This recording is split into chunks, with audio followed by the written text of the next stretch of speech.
Allah. Bismillah walhamdulillah.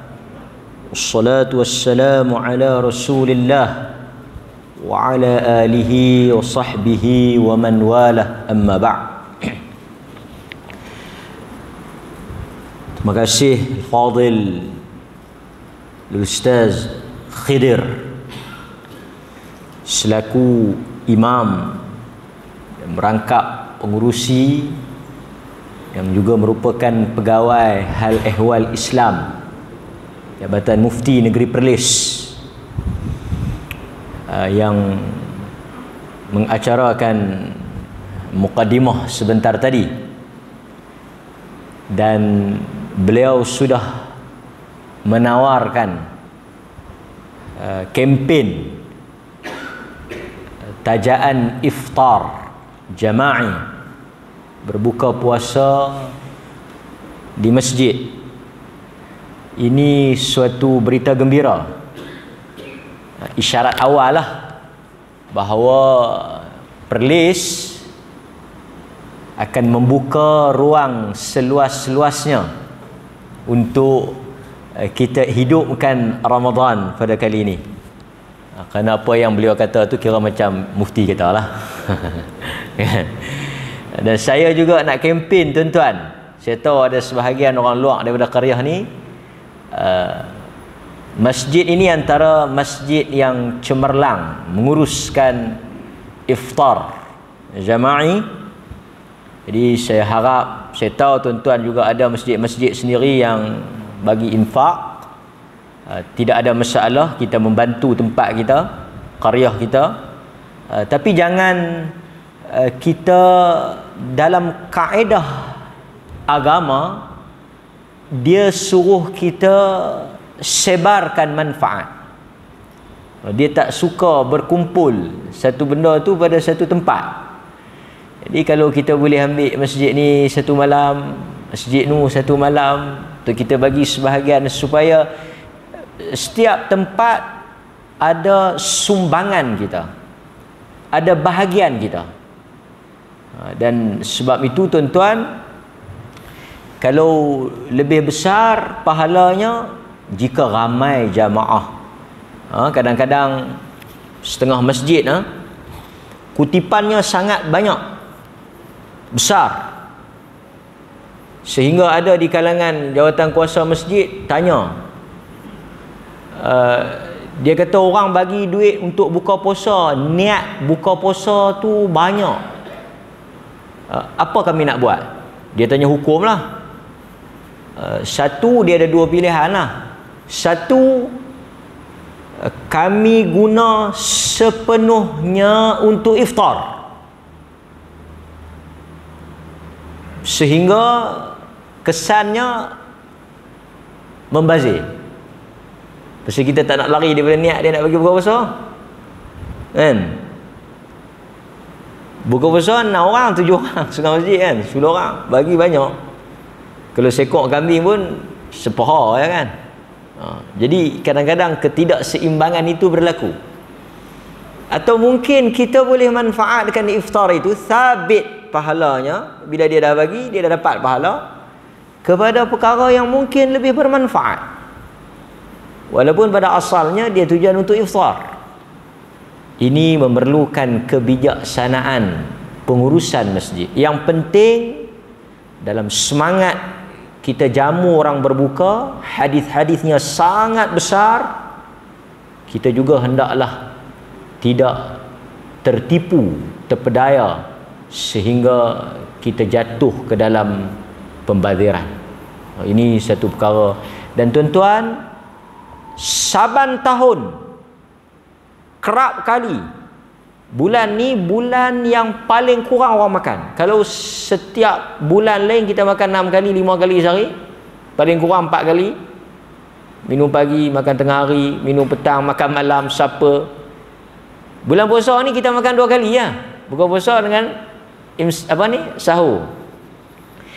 Bulan ini paling banyak pembuangan makanan berlaku, sehingga kita tertanya-tanya. Statik ni fakta.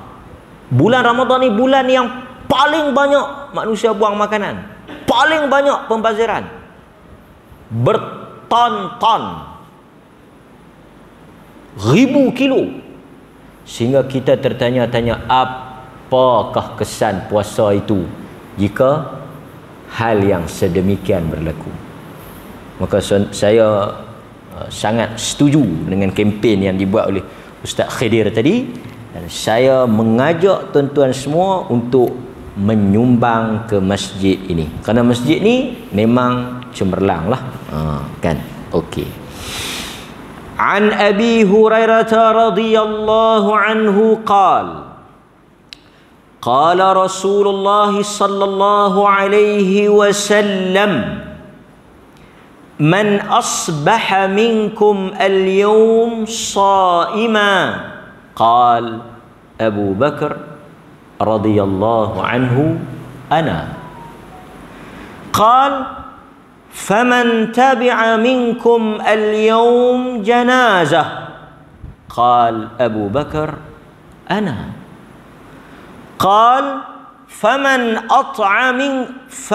أطعم منكم اليوم مسكينا قال أبو بكر أنا قال فمن عاد منكم اليوم مريضا قال أبو بكر أنا فقال رسول الله صلى الله عليه وسلم ما اجتمعنا في امرئ إلا دخل الجنة أخرجه مسلم. Terjemahan hadis daripada Abu Hurairah radhiyallahu anhu, dia bercerita, pada suatu hari Rasulullah sallallahu alaihi wasallam bertanya kepada para sahabat. Ini kebiasaan Nabi. Setiap pagi dia akan tanya khabar. Dia akan bersembang dengan para sahabat. Dia tanya, siapa mimpi semalam? Ada nak cerita tak? Aku boleh tolong tafsir apa makna mimpi itu. Ada sahabat cerita. Ada sahabat kata, ya Rasulullah, dalam hadis yang diriwayatkan oleh Al-Imam Al-Bukhari, saya mimpi ada satu bekas seperti buah yang menitis seperti madu pada malam itu. Apa makna mimpi saya? Dalam Nabi nak cerita, Abu Bakar kata apa? Bagi saya try tengok. Bagi saya try tafsir tengok. Lepas tu Abu Bakar pun tafsir lah. Yang maksudkan madu tu apa, buah tu apa. Macam mana Rasulullah? Betul ya? Rasulullah kata setengah tu betul, setengah lagi tu tak kena. Tak kena tu yang mana? Maksudnya Nabi sangat concern. Dia ambil berat tentang keadaan sahabat dia. Apatah lagi tuan-tuan, kita tengok hari ni ada di kalangan sahabat kita yang mungkin ditimpa musibah, Covid, kuarantin dan sebagainya. Tanya khabar tuan-tuan. Muslim bukan sekadar hubungannya dengan Tuhan, bukan sekadar hubungannya salat, puasa, tetapi ada tuntutan yang lebih besar, ukhuwah.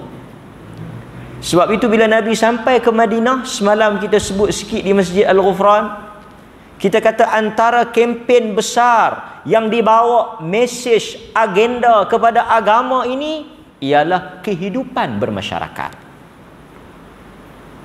Sebab itu dalam Islam dianjur program macam yang kita buat, iftar jama'i. Apa makna jama'i? Jamaah. Dia suruh kita mari buka puasa ramai-ramai. Boleh je kita nak buka puasa di rumah. Tapi kenapa dia ajak? Sebab itu Nabi kata fajtami'u. Banyak kempen-kempen Nabi akan kata fajtami'u. Hendaklah kamu beramai-ramai. Hendaklah kamu berkumpul. Hendaklah kamu melakukan sesuatu itu berjamaah. Alaikum bil jamaah. Hendaklah kamu senantiasa melazami jamaah. Sebab itu manusia dia tak boleh hidup bersendirian. Itu bukan tabiat agama. Itu bukan sifat orang Muslim mukmin. Muslim mukmin dia kena bermasyarakat. Sebab itu saya kempen orang-orang yang belajar menuntut ilmu involve dalam masyarakat. Ini mesyuarat agung pun tak main masjid. Dia kata tak mau berkelahi. Bagus juga alasan tu kemah. Kan? Marilah kita bagi pandangan kita, bagi buah masjid kita, masjid bersama. Sedih lah kan, kadang-kadang main mesyuarat agung 5 orang, 6 orang, jenuh. Tu imam fikir habis dah, buat bihun lah, buat agak-agak, tak mau mai. Kan? Kita bukan mai, kita mai bagi pandangan, kita involve, kita memberikan satu sumbangan. Tuan-tuan, saya selalu tertanya-tanya, orang-orang yang pencen ni, orang yang dah bersara lah, ataupun orang-orang yang tak buat apa ni, apa dia buat sekarang? Saya nak tanya secara jujur, saya tak suruh jawab, tapi saya saja nak lontarkan soalan ni. Apa yang orang-orang pencen buat sekarang? Boleh tak kalau kita kata saya selepas daripada bersara ini sekadar menghitung hari, menanti masa, menunggu jemputan untuk saya balik bertemu Allah? Itu bukan jawapan yang tepat. Itu bukan jawapan yang benar. Kerana selagi hayat di kandung badan, selagi umur masih diberikan, selagi hidup masih bernyawa, kita kena buat sesuatu untuk agama. Kita mesti fikir apa benda kita boleh contribute pada agama, apa benda kita boleh sumbang pada agama. Jangan kita duk kira hari ni hari Ahad, esok Isnin, tunggulah 3-4 hari lagi tak sampai masa. No. Sebab itu semalam kita baca Abu Ayyub Zaid bin Khalid bin Kulayb Al-Ansari, sehingga di hujung usia dah 80 tahun dia masih menyumbang untuk agama. So tak betul pemikiran orang-orang yang bersara. Dia kata saya tak mau buat apa, saya nak tunggu mati, saya pergi sembahyang, balik cukup. No, salah. Kerana sebagai seorang Muslim, anda tidak ada istilah pencen daripada agama. Mesti ada sesuatu. Ada benda kita nak sumbang, khidmat. Ini benda yang besar. Okey. Nabi SAW dia suka sembang. Pas subuh dia akan sembang.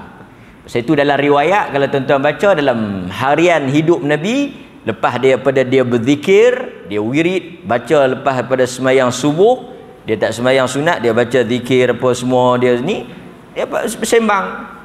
Sebab itu para ulama menyatakan bahawa boleh bersembang urusan dunia di dalam agama, dalam masjid. Kalau orang tanya boleh tak kita sembang urusan dunia dalam masjid? Boleh. Kerana Nabi dan sahabat Thabit sembang dalam masjid. Tapi mana Nabi tanya macam mana? Apa khabar? Apa buat apa? Banyak benda-benda urusan dunia Nabi sembang dalam masjid. Tak salah. Okey. So kita sambung. Nabi tanya dekat sahabat satu soalan.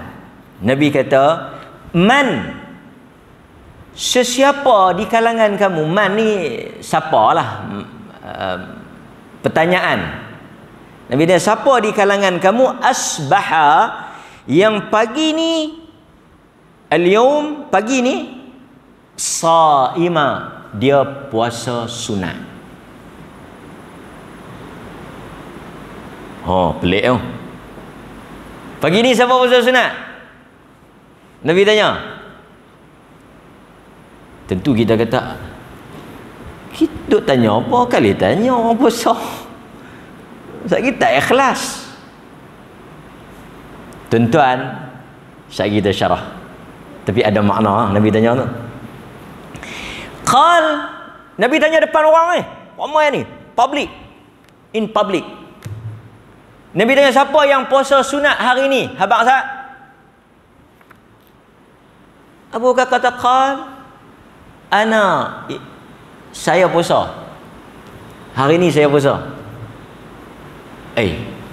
Boleh habaq kita puasa? Satu bab tu. Hadis ni nanti kita gali tengok apa manfaat, ibrah, fawaid, istifadah daripada hadis ni. Apa kita boleh belajar? Banyak. Pertama, tanya orang buat ibadat. Yang kedua, habaq kata kita buat ibadat. Sekejap lagi kita tengok. Habis soalan yang pertama, Nabi sambung. Hadis ni riwayat Muslim dan ada dalam riwayat At-Tabarani, ada tambahan sedikit. Dalam riwayat At-Tabarani ada tambahan sikit. Tak apa, kita ambil yang Muslim dulu. Nabi tanya, hari ni man tabi'a minkum al-yawm janazah? Ada tak siapa-siapa? Abu Bakar tadi dia puasa. Yang lain ada tak siapa-siapa yang pi mengiringi jenazah? Pergi mengunjung, pergi ikut orang mati, pergi salat sampai ke kubur. Itu dia panggil mengunjung, mengiringi jenazah. Dalam hadis Nabi kata apa? Antara dalam hadis yang diriwayatkan oleh Imam Muslim, 6, sebahagian riwayat 6, sebahagian riwayat 5, haqqul muslim, tuntutan atau kewajipan orang Islam atau orang Islam. 5 benda tu kan. Panggilkan kenduri kita pi, bersin kita jawab, salam kita jawab, sakit kita pi melawat, mati kita pi tengok. Lah 2 benda kita tak boleh buat. Sakit kita tak boleh pi tengok, mati kita tak boleh pi mengunjung. Korek. Kan? Itu bukan kerana kita tak mau, tapi halangan lain lah, luar daripada kemampuan kita. Qal, orang lain tak jawab, Abu Bakar jawab. Dia kata, saya Rasulullah, saya pergi mengunjung, mengiringi jenazah. Sebab itu orang tanya mengunjung ni, pertama tuan-tuan, dalam hadis dia sebut man syahidal janazah hatta tusalli alaiha. Nombor 1 dia kata sampai kita sembahyang lah, baru kita dapat yang qira' tu. Tapi kalau kita pergi sekadar mendoakan dia, kita baru menyelesaikan tuntutan sebagai seorang Muslim. Pi itu bukan pi adat. Kita pergi tengok orang mati, itu bukan adat orang Melayu, itu bukan budaya, itu bukan semata-mata kita pergi tengoklah kawan kita. No, itu adalah tuntutan Muslim. Jadi bila kita pergi, kita kena buat ikut sunnah. Jangan pergi saja, pergi tengok muka, pergi nak tengok muka, sian kawan kita. Bacalah doa, Allahumma ghafir lahu warhamhu warfa' darajatahu fil mahdiyin wakhlufhu fi aqibihi minal ghabirin wafsah lahu fi qabrihi wa nawwir lahu fih. Sebut, baca doa. Doa yang Nabi baca kepada Abu Salamah dalam riwayat Muslim. Itu doa masa kita tengok jenazah. Lepas tu kalau kita ada masa, kita tunggu sampai sembahyang. Kalau tak ada, kita balik. Lepas tu pergi jumpa ahli keluarga. Pergi jumpa ahli keluarga buat apa? Ta'ziah. Beri kata-kata rangsangan, kata-kata support. Sabar. Allah Ta'ala kan, kalau kata kawan tu mati anak kecil, kita kata apa? Yang Nabi kata, anak ini akan menjadi ganti di syurga, akan menunggu engkau di syurga. Bagi itu takziah. Takziah ni bukan kita kata takziah nah. Tapi orang Melayu ni bagus, dia kata sabak nah. Sabak tu daripada amalan takziah. Takziah ni memberi sesuatu yang boleh menghilangkan kesedihan. Kan? Ataupun kita pergi bagi duit ke, boleh juga bagi duit. Dia kata ni sumbangan sikit daripada masjid. Lepas tu dia pun tanya pula, nak kena faraid dah duit tu? Tak apa, duit tu kita boleh ambil sengat-sengat. Tapi cuma kena bagi betul lah. Sekejap lagi orang lain yang mati pisau kat kawan tu. Kita bagi. Yang tu duit yang dia dapat selepas mati tak payah faraid. Duit khairat, duit sagu hati, duit pampasan, itu semua tak termasuk dalam faraid. Kerana duit yang dimiliki oleh si mati selepas daripada dia mati tidak tertakluk kepada faraid. Kan? Duit-duit yang bukan duit yang dia dapat masa hidup lah, masa lepas mati dia dapat, itu tidak tertakluk dalam faraid. Termasuklah duit-duit yang orang tanya, orang duk bulan tabung tu nak kena faraid tak? Tak, yang tu kita boleh bagi pada isteri dia dan isteri dia boleh belanja lah. Okey. Abu Bakar As-Siddiq sekali lagi menjawab, saya ya Rasulullah. 2 dah dia dapat. Kemudian Nabi sambung pada soalan yang ketiga. Nabi kata, faman at'am minkum al-yawm miskinan siapakah di kalangan kamu pada hari yang sama, pada hari ini, al-yawm, hari ini, yang dia telah beri orang miskin makan. Sekali lagi, orang yang bangkit dan jawab, menyahut soalan itu, Abu Bakar As-Siddiq. Saya. Itu 3 lah. Yang terakhir, faman ada minkumul yawma maridan, siapakah di kalangan kamu ada yang telah pergi menziarahi, melawat iyadatul marid, pergi tengok orang sakit. Qal Abu Bakar radhiyallahu an, saya. 4 benda tu Abu Bakar buat pada hari yang sama. Bukan kata hari Isnin, Selasa, Rabu, Khamis, tak. Hari yang sama. Dia buat 4 benda tu. Apa kata Nabi? Nabi kata, majtama'na fimri'in illa, tidak berkumpul 4 amalan tersebut pada mana-mana individu, sesiapa sahaja yang terdapat padanya 4 amalan tersebut yang dia lakukan pada hari yang sama. Dalam riwayat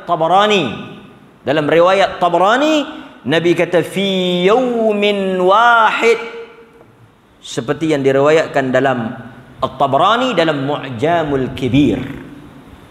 Dalam Mu'jamul Kabir ada tambahan fil yawmi wahid, the same day. Pada hari yang sama dia bagi orang makan, pada hari sama dia pergi. Dan hadis ni bukan ikut tertib. Bukan kata apa? Puasa apa tu, tak. Dia kira 4 benda ni mana dulu tak apa. Mungkin tuan-tuan puasa, lepas tu tuan-tuan dengar ada orang sakit, tuan-tuan pergi ziarah orang sakit. Balik daripada tengok orang sakit ada orang miskin, tuan-tuan bagi sedekah. Lepas tu nak balik pada rumah, tengok-tengok ada siapa mati, pergi mengunjung pula. Dia tak mesti ikut tertib. Yang pentingnya 4 benda ni kita lakukan dalam hari yang sama. Boleh tak kebarangkalian untuk berlaku atau mustahil? Mana nak boleh buat nah? Saya ingat tuan-tuan, tak mustahil. Nombor 1, puasa. Duk di Sabah. Puasa ni duk di Sabah. Tuan-tuan nak puasa, tuan-tuan telefon WhatsApp Tok Imam dulu tak? Assalamualaikum Ustaz Khidir, esok ingat nak puasa Isnin, boleh ke tak? Tak boleh. Pasal esok saya nak ajak makan dengan saya. Maksudnya puasa tu kita yang tentukan. Sebab itu di dalam syariat kita boleh buka puasa sunat pasal kita berhak. Kita menguasai puasa tu. Kalau kita puasa sunat, orang ajak kita makan, kita boleh pecah puasa tu dan kita tak wajib ganti. Sekejap lagi aku buka nak kena ganti pula. Hang puasa apa nak kena ganti ni? Ni puasa Senin. Puasa Senin mana kena ganti? Kalau melainkan Isnin tu 2 Ramadan. Tuan-tuan tak boleh buka. Tuan-tuan boleh buka. Pasal tuan-tuan pemilik puasa tu. Tuan-tuan tu. Okey, nombor 1 tak ada masalah. Esok Isnin tuan-tuan boleh buat. Nombor 2, bagi makan orang miskin. Duduk di Sabah. Duduk di Sabah. Duduk di kita. Dulu depa susah hatilah. Depa kata tang mana nak cari orang miskin ni? Pasal depa nak bayar fidyah lah, nak bagi apa semua kan. Pasal dalam agama dia kadang-kadang benda tu macam zakat. Zakat okey, zakat ada 8 jenis.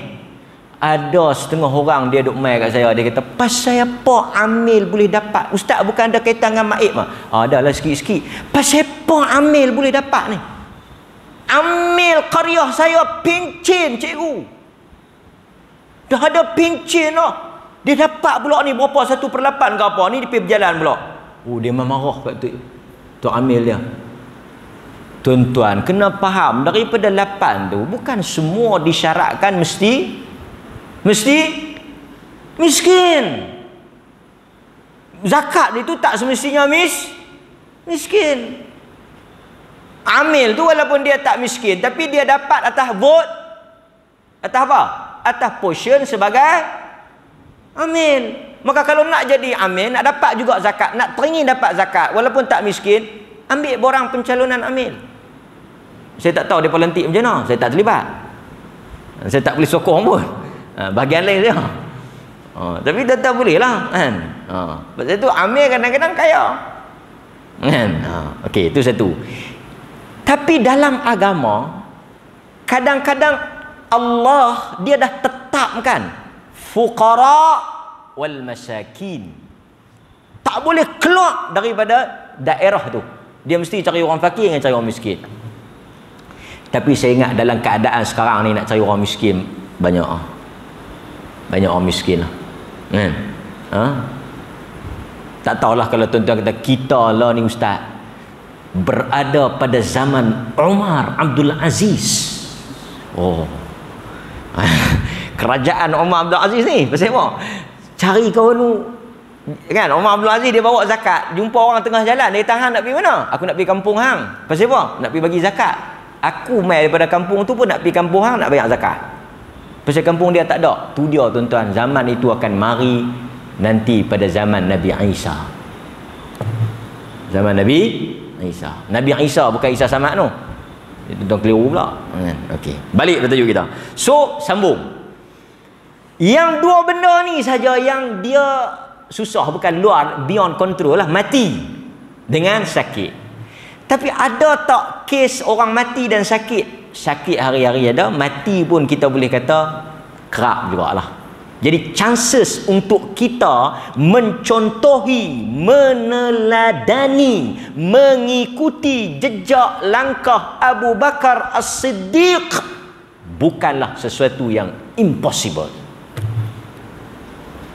Melainkan kita tu memang balok, memang kedekut, memang payah berkira, memang jenis tak mau nak buat. Yang tu baca pi hadis berkandak pun tak payah.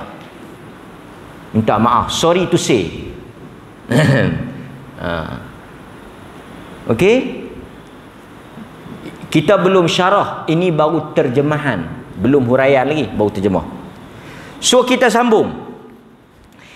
Tuan-tuan hadirin mukminin, apabila para ulama mensyarahkan hadis ini, kalau kita tengok di dalam riwayat Tabrani, Nabi SAW bila dia dengar, siapa? Abu Bakar kata saya. Siapa? Saya. Siapa? Saya. 4 kali saya. Nabi dahika, tergelak derah. Syakah nang. Lebih kurang macam tu lah. Tapi kita macam mana tuan? Saya dan tuan-tuan, kita macam mana? Kita hala ke bagi ke hala ke ambil? Tuan-tuan faham? Kita ni yang hebatnya bagian yang dapat tu semua kita. Bantuan masjid, saya dapat. Setengah orang tu kita bila kita pergi bagi bantuan, kita tanya, dapat bantuan? Dia bohong. Dia tak ada. Bila kita cek, tak ada tu bukan tak ada bantuan, tak ada yang tak dapat. Ayat dia tak habis. Tak ada yang tak dapat. Tanya masjid, masjid duk bagi. Tanya JKM, senarai penerima. Tanya Baitul Mal, tiap-tiap bulan duk bagi. Tanya wakil rakyat, adun lain, parlimen lain, penyelarah kawasan lain. Tuan-tuan, saya pergi di satu kolak di Sanglang dengan tim saya pergi Sanglang, kita kata, dia tak minta apa, minta beras. Dia buat jual mahal, joh. Kita buat mahal beras, dia tahu. Saya ingat lepas tu kita tanya lah, dia buat joh. Nak tak nak? Dia tak, dapur. Masuk patutlah pun. Korang sikit pada Isyah Bintung. Beras bersusun, Sanglang, tepi laut tu. Beras bersusun, macam-macam logo. Pasal tu dia tengok beras, dia buat jual tak beras lagi. Tinggal tak buat borong lah.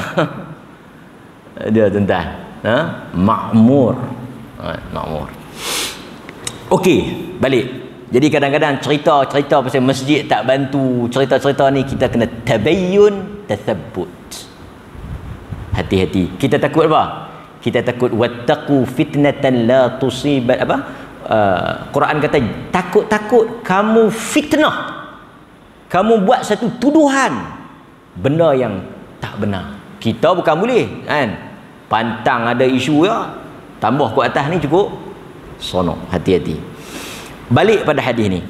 Kemudian tuan-tuan, kata para ulama, hadis ini antaranya saya nak petik nombor satu kata-kata Al-Imam Ibnul Qayyim. Dia sebut apa? Saya nak quote Ibnul Qayyim kata. Al-Imam Ibnul Qayyim, bila kita baca Ibnul Qayyim, tapi kalau disebut istilah Jauziyah, Ibn Qayyim Al-Jauziyah, baru sebutan tu ada beza. Panjang ceritalah Ibnul Qayyim ni, apa dia punya makna dia tu panjang lah, dia ada kaitan dengan bapa dia. Tapi dia kata, antara alim besar, kata Ibnul Qayyim, kata dia, apabila kita membaca hadis ini, dia mengajar kepada kita bagaimana sikap dan semangat,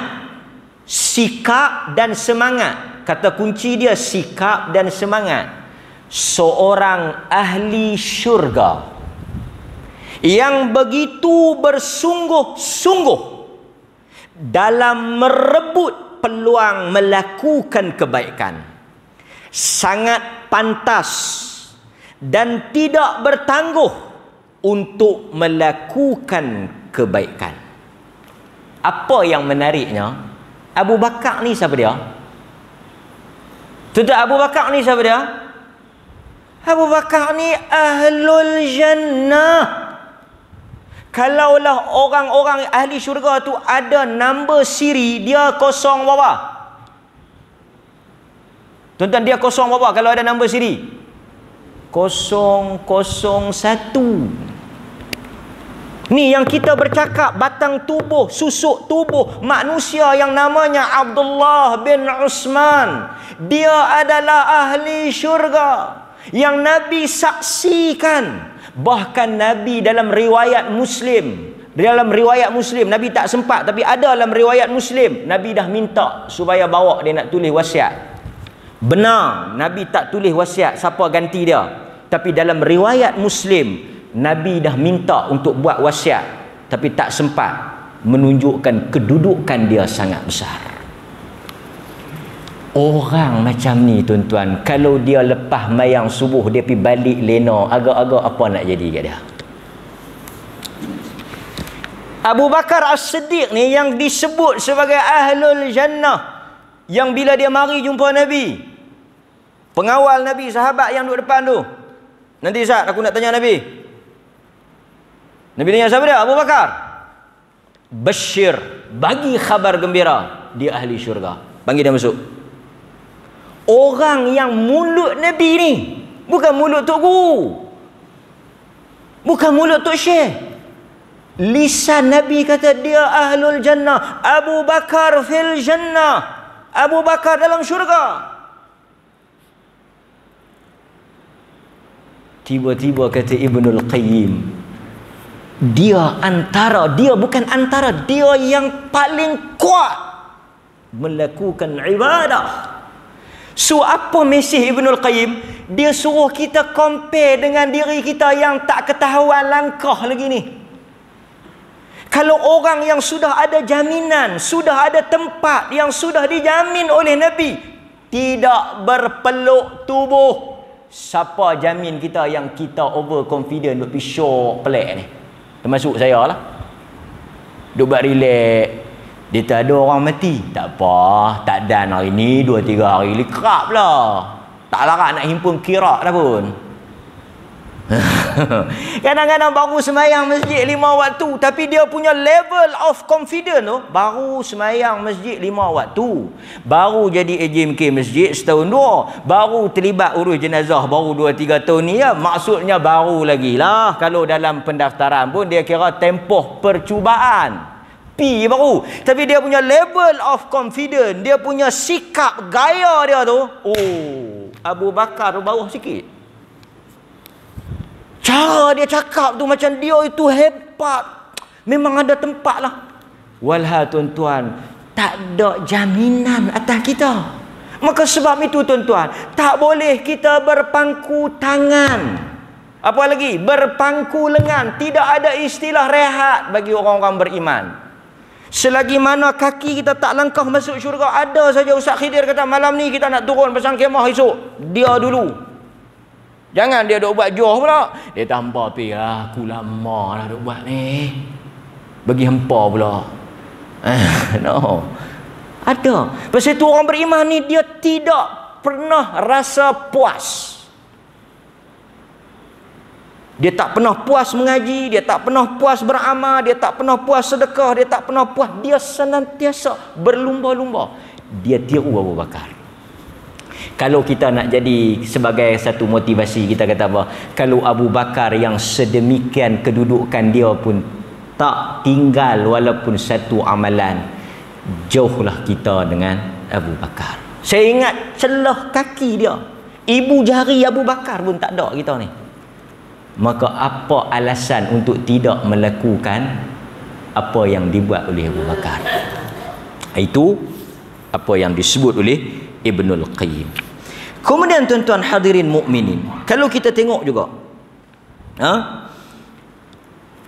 tindakan Abu Bakar ni yang disebut oleh para ulama, dia bukan bermaksud dia nak tunjuk hebat. Bila dia buat benda tu bukan dia nak tunjuk hebat. Apa makna dia tak tunjuk hebat? Dia bukan untuk riak, bukan untuk dia nak berlumba-lumba dengan orang, tak. Tetapi itulah tabiat dia, itulah sikap dia. Tuan-tuan jangan faham kata Abu Bakar ni, sakan dia no, memang dia nak dia nak habang kata dia segala-gala lah kan. Kalau kita mungkin lah, tapi dia tak. Abu Bakar ni memang terkenal orang yang, tuan-tuan, Abu Bakar ni kita tak pelik. Tuan-tuan, kalau kita pelik kita pelik. Satu orang bukan tak payah buat 4 benda ni. Satu orang kalau dia buat satu benda pun kita pelik lah. Dia jom minum begini, aku free, aku puasa. Kita dengar dia puasa tu, kita terduduk. Dia tahan puasa. Dia kata bulan Syaban ni Nabi puasa banyak. Sungguh kan puasa? Dia kata aku puasa. Awak hang puasa betul ke? 3 kali dia tengok. Tu belum dia cerita aku puasa tadi, aku bagi orang makan, lepas tu aku pergi tengok ni baru tak sah, aku lepas korek kubur ni. Ini nak pergi korek pula ni. Tak dan cerita tu, nampak tuan-tuan. Pasal apa? Pasal jauh kita dengan Abu Bakar. Abu Bakar ni, tuan-tuan, mari rombongan luar. Nabi tanya sepatah siapa nak bawa balik? Tak dan habis tanya lagi, siapa nak bawa balik? Abu Bakar kata saya. Tetamu Rasulullah, tetamu saya malam ni. Saya jamu makan. Rumah tak ada apa Yang kata Abu Bakar ni pantang dengar tawaran, pantang dengar peluang, pantang dengar offer. Macam tuan-tuan lah tadi ni. Tadi ni kalau tak ceramah pasal tapi tanya ada Ustaz Khidir nak boleh tabung mana, nombor akaun apa semua, tak abang apa semua ni. Dua ketak tangan ni. Ni semua Abu Bakar ni, sekali kita tengok. Ustaz Khidir tolong berhati-hati, sekali depa akan sabu ramai-ramai. Saya pun takut. Semua nak jadi Abu Bakar ni. Nabi offer, Nabi kata siapa nak jadi tuan rumah? Dia tak ada fikir, dia tak tahu apa. Dia kata saya bawa balik dia panggil anak dia. Ni, bawa dia jamu. Tuan-tuan baca cerita tu, nasi jadi banyak. Nasi jadi banyak tu. Yang Abu Bakar suruh tutup lampu. Tu cerita dia tu. Balik-balik bini dia kata, ni nak jamu apa, nak makan apa? Tak ada. Abu Bakar kata tutup lampu. Pasal apa tutup lampu? Makanan tak ada. Siapa suruh bawa balik? Pasal Rasulullah offer, siapa nak bawa balik? Dia tak boleh dengar. Bab-bab tu dia tak boleh dengar. Dia nak buat. Patut dia mau kata macam ni. Ni, hampa ni yang tak ada nama lagi, hampa ambil seorang sikit. Aku tak payah ambil lah aku. Pasal nama ada nombor 1 lah. Dah. Pasal itu kita tak heran bila Nabi sebut dia di dalam syurga. Tuan-tuan, kita bagi laluan pada azan. Sekali kita habis cerita menarik ada di hujung dia apa berlaku kepada Abu Bakar As-Siddiq.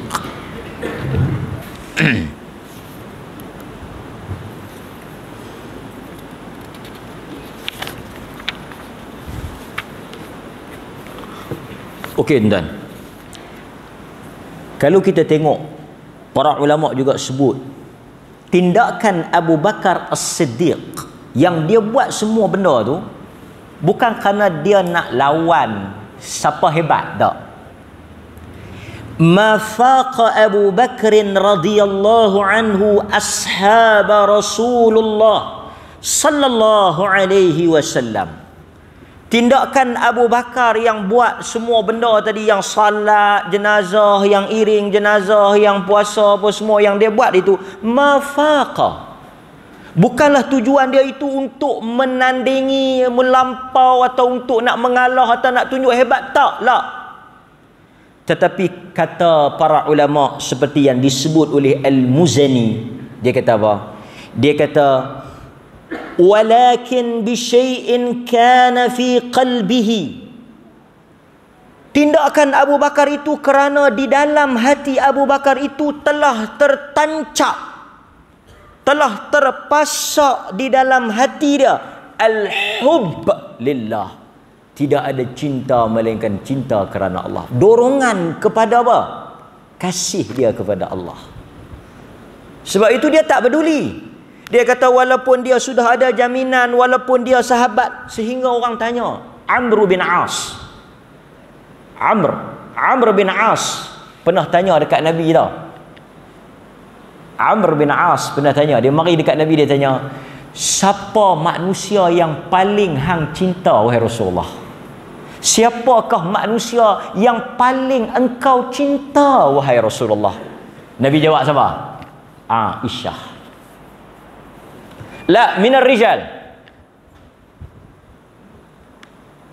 Amr bin As tanya dekat Nabi, siapa orang yang paling dia cinta? Nabi jawab isteri dia, Aisyah. Pasal itu ketika dia di hujung-hujung usia, dia habaq dia nak pergi duduk rumah Aisyah. Kiah lah kan. Malam ni rumah siapa? Malam ni rumah siapa? Gilak siapa? Gilak siapa? Akhirnya dia wafat di dada Aisyah. Tuan-tuan, ketika Nabi wafat, air liur Aisyah bertemu dengan air liur Nabi. Ketika adik Aisyah masuk, Abdul Rahman masuk, ada kayu sugi dipakit. Nabi mata duk tengok kayu sugi tu. Isyarat kata dia nak bersigi. Bagi Aisyah ambil kerah. Pasal Nabi masa tu dah nazak, dah uzur, dah teruk dah. Tak larat dah, 2-3 kali pengsan. Hangat, panas. Pasal tu Nabi celuk. Pasal tu Nabi dia celuk ayak, dia sapu di kepala. Pasal dia nak bagi turun panas, nak bagi sejuk. Dan masa dia, tuan-tuan kan baca hadis tu yang Nabi kata innalil mauti sakarat. Sesungguhnya setiap kematian itu ada sakitnya. Kan saya baca kat tuan-tuan riwayat Ahmad. Dalam riwayat Ahmad ada orang yang mati 100 tahun, Bani Israel tu, yang dia bangkit 100 tahun dah dia mati, dia bangkit. Dalam riwayat Ahmad ada sebut benda tu. Dia kata aku ni 100 tahun dah mati, tapi duk berasa lagi sakit masa aku dicabut nyawa. Yang kata sakit mati, masa mati. Aisyah kata dia tengok kayu sugi tu kerah, dia gigit kayu arak tu bagi lembut. Dia suar dekat Nabi. Nabi punyalah bersungguh. Dalam riwayat tu kata sampai Nabi keluar ni macam nak termuntah. Bersugi. Preparation. Pasal Nabi ni setiap kali dia nak salat, dia nak menghadap Tuhan, dia akan siwak, dia akan berih gigi.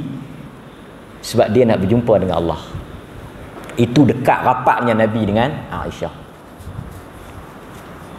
Tapi tuan-tuan, ketika Amr bin As tanya minar rijal, tak, soalan saya ni bukan Aisyah tu, maksud saya daripada kalangan laki-laki siapa?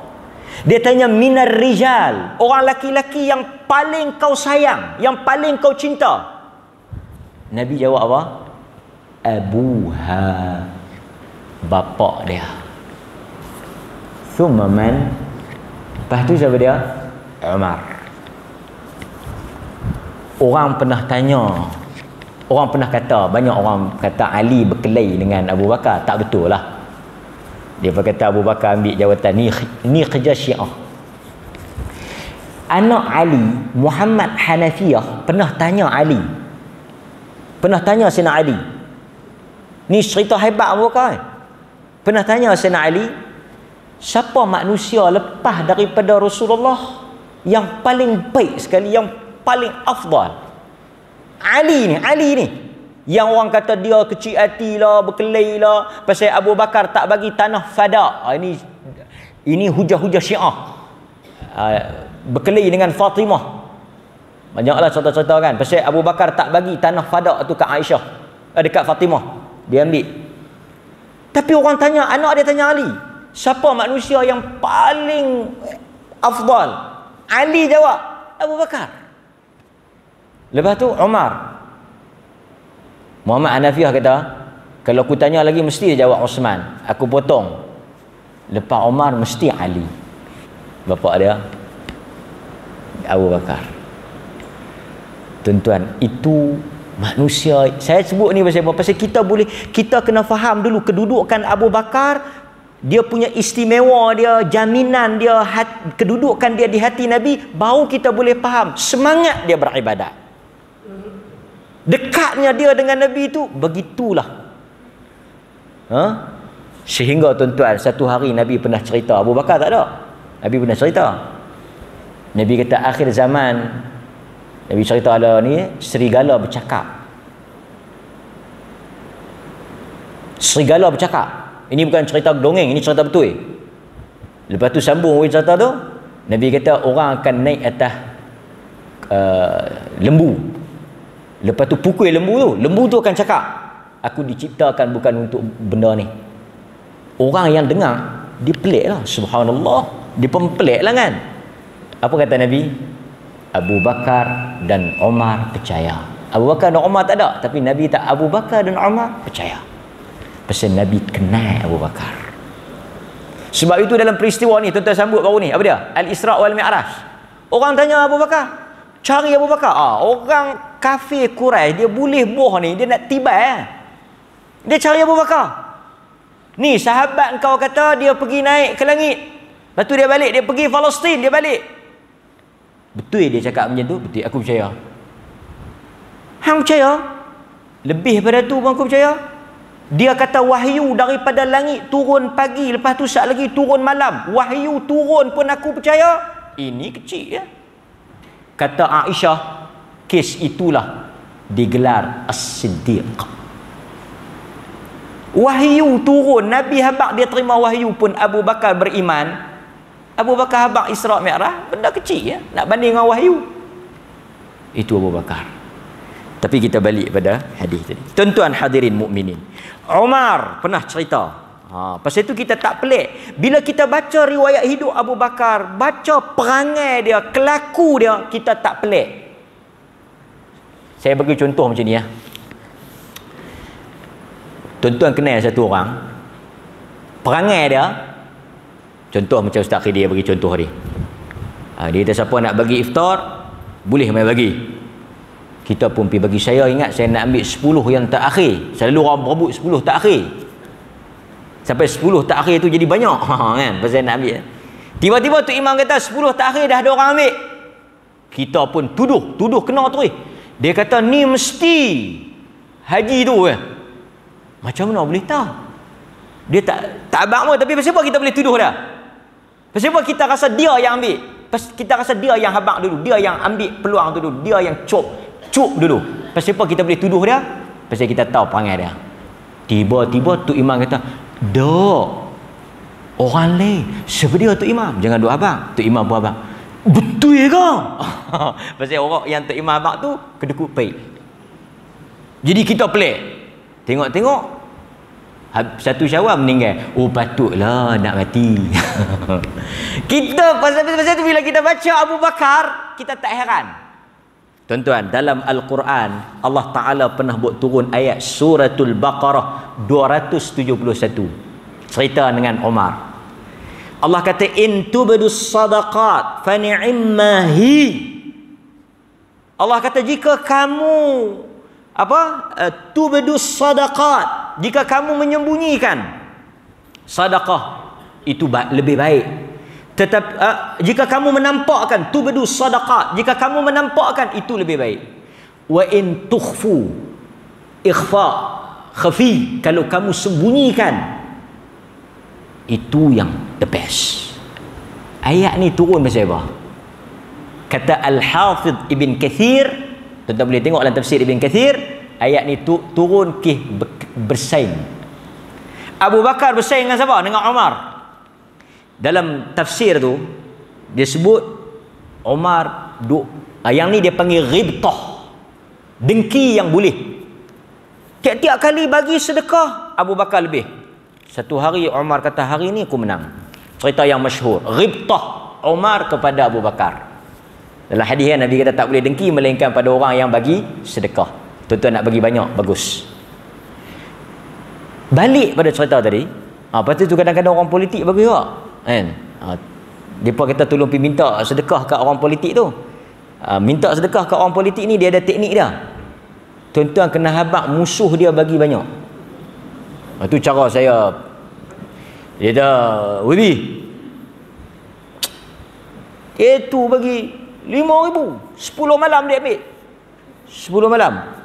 Ada berapa malam 20 habis. Macam mana? 25. Lepas raya pun jemu. Jangan main. Kita bakar sikit lah. Dia punya meletup tu. Bom bom bom bom.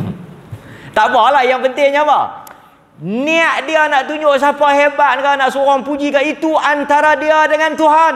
Tapi tindakan dia bersaing dalam kebaikan, agama benarkan. Agama benarkan.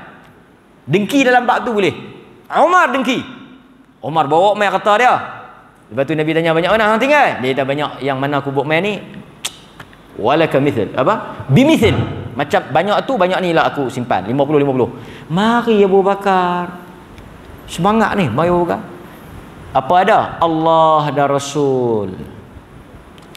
Nabi tanya dekat Abu Bakar, apa yang hang tinggal? Dia kata, Allah dan Rasul. Yang tinggal dekat aku Allah dan Rasul. Tuan-tuan jaga-jaga ayat ni. Kalau tuan-tuan pergi kedai makan, macam saya selalu cerita kan, setengah orang kita duduk kan, dia duduk sembang, kita duduk sembang, dia duduk sembang, kita duduk fikir, dia ni tak mau balik ke? Memang dia tak mau balik. Adat kata, siapa balik dia kena bayar. Tuan-tuan faham tak adat ni? Saya tak faham.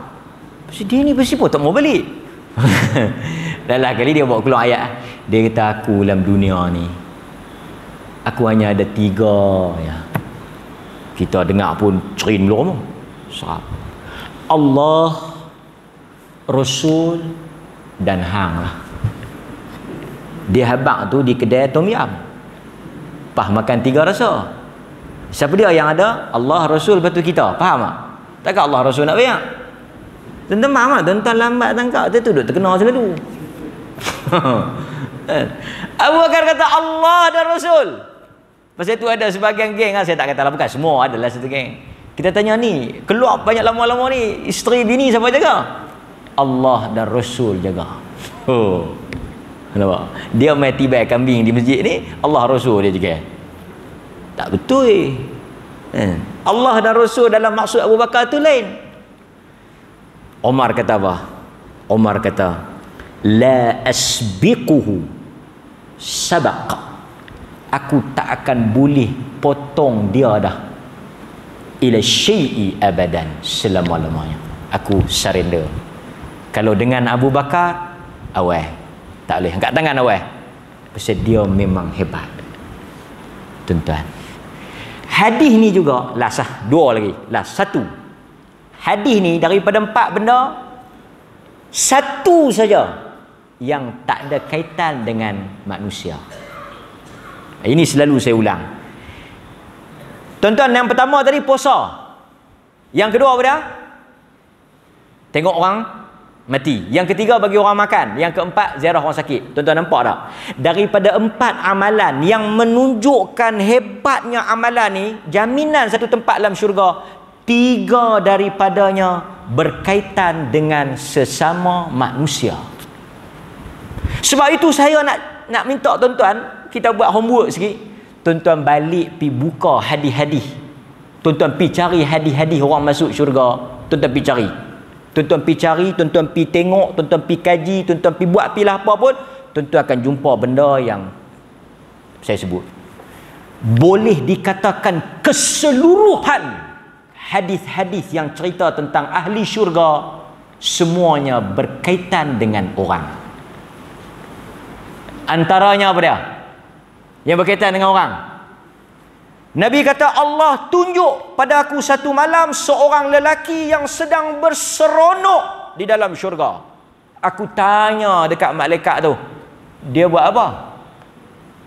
Tu satu hadis. Kalau nak baca banyak, tak sempat masa, tapi saya nak sebut juga sikit. Tanya malaikat dia buat apa? Sebab Nabi nampak dia duk berseronok, berfoya-foya dalam syurga. Nabi tanya dia buat apa, tuan-tuan?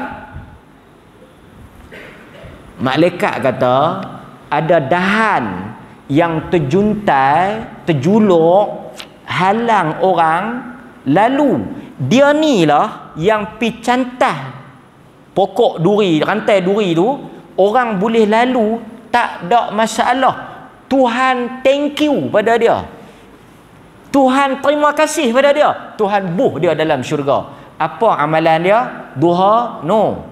Isnin Khamis? No. 3 hari sebulan? No. Umrah? No. Haji? No. Apa dia? Cantah daun duri yang orang lalu kena. Dia pergi cantah, orang lalu tak kena. Tuan-tuan, bersabit dengan apa? Orang. Lagi teruk, tuan-tuan, bagi minum anjing. Bukan orang, anjing pun masuk syurga. Lagi apa lagi yang bersabit dengan orang yang masuk syurga? Banyak. Semuanya berkait dengan orang. Sebab itu, tuan-tuan, kadang-kadang kita bagus, hablum minallah. Hubungan kita dengan Allah bagus. Salat kita bagus, puasa kita. Ini dia panggil apa? Antara kita dengan Allah. Tetapi kita jangan lupa, yang paling besar yang membawa orang masuk dalam syurga tu, amalan sesama kita. Amalan sesama manusia. Bagi makan dengan orang. Ziarah orang sakit dengan orang. Ziarah orang mati pun dengan orang. 3 benda dengan orang. 1 ya dengan Tuhan, puasa. Nampak, tuan-tuan? Maka marilah kita hari ini hidup dalam ibadah, bukan sahaja dengan Allah, tapi dengan manusia. Dan yang terakhir apa, tuan-tuan? Dalam hadis ni Nabi kata dia masuk syurga. Apa makna masuk syurga? Semua kita akan masuk syurga. Di kalangan ulama syurah yang syarah hadis ni, dia kata masuk syurga di sini masuk tanpa hisab. Jadi siapa yang ada 4 benda ni, dia masuk syurga bila hisab. Dia masuk dengan mudah. Jadi tuan-tuan, semua benda ni saya ingat kita mampu untuk laksanakan, kita mampu untuk ambil peluang. Kalau kita nak huraikan dan kita nak syarah hadis ni, banyak manfaat yang boleh kita petik. Jadi saya ingat sekadar itu sahaja. Mudah-mudahan ada manfaat untuk saya yang bercakap dan tuan-tuan yang mendengar, dan kita boleh hidupkan 4 benda ini. Tak payah tunggu esok, tak payah tunggu bila, ada peluang kita ambil. Aqulu ma sami'tum. Saya sudahi dengan apa yang tuan-tuan dengar. Astaghfirullah. Saya mohon ampun kepada Allah li wa lakum, untuk saya dan tuan-tuan. Wabillahi taufiq wal hidayah. Assalamualaikum warahmatullahi wabarakatuh.